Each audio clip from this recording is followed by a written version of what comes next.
Magandang oras mga kart lover. Ito isang inspirational video kaya ginawan ko ng reaction. Courtesy video ito ni Julius Babaw. Kudos kay Julius Babaw. Sir, pahiram muna ng video para atin ipaalam sa sambayan ng Pilipinas na ito pala ang Cinderella story ni Diwata. Well, si Diwata ay kilalang kilala yan. Siguro lahat ng Pilipino ay nakakilala diyan dahil sa pagiging kumikero. Joker ito. At ito pala yung kanyang unang tirahan sa ilalim ng tulay lang talaga, grabe. Pinakamababang antas na sitwasyon yan, pinakamababa na paninirahan, yung mag-squatter na lang tayo sa ilalim ng tulay. Kaya dito pinakita ni Diwata ang kanyang pinanggalingan para magiging example sa mga taong mahihirap na magpursige rin at baka matulad din sa kanya na mayroong narating sa buhay at hindi lang ay nagiging milyonaryo. So ito ang isang inspirational video hatid sa atin ni Julius Babaw Vlogs. Atin panoorin. Sigurado ka, kaya mo?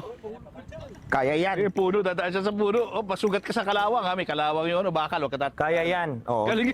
Hindi kasi 'di ba, kabisado ko tong daan na to, dito ako nakatira. Ay, grabe. Ang tindi. O ayan. Silipin ko kung may mga borders na. Ingat ka dyan. Oh, ano nakikita mo? May pusa pero wala nang nakatira. Ala na? Walang nakatira. Oh, Ayun ang pusa, oh. Tapos dito ako nakatira dati, ayan. Parang mayroon ako dito plywood na nakaganon. Hanggang dito, tapos nilagyan ko lang siya ng dingding. Tulugan na yan. Tapos dito yung tambayan ko. Yan, tambayan ko yan hanggang doon sa dulo. Tapos, una mo nga yung kabila. Ayan. Ano nakikita mo dyan? ayan yung kabila, maraming bangka, mangingisda naman yun doon. Kamusta naman ang love life mo ngayon? Ano lang ngayon, tikim-tikim lang, ayoko muna magjowa.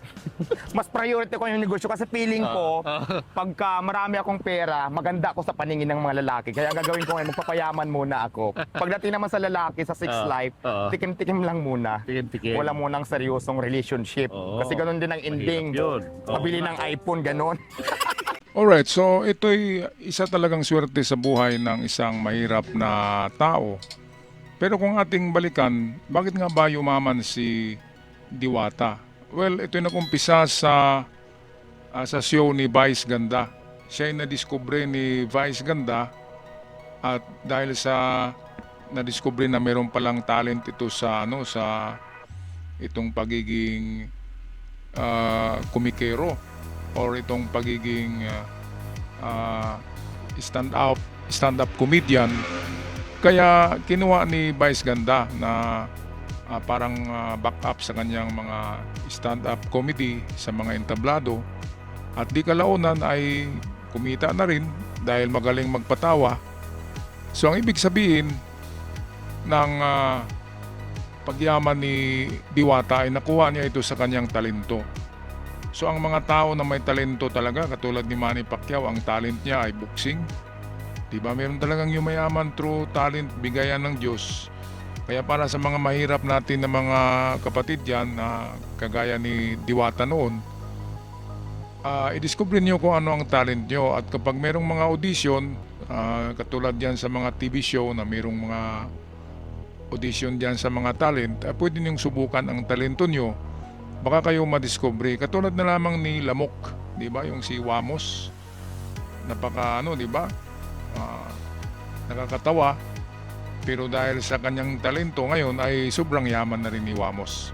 Alright, so yan lang ang ating tampok na celebrities na galing sa pagiging Cinderella story na nangyari sa buhay niya sa pagiging rag to riches. At sana ay mapamarisan ito ng iba at sana at marami ang swertehin. Ako magpaalam na, maraming salamat kay Julius Babaw sa hiram na video. Hanggang sa muli, huwag kalimutan mag-subscribe. Paalam at ingat ang lahat.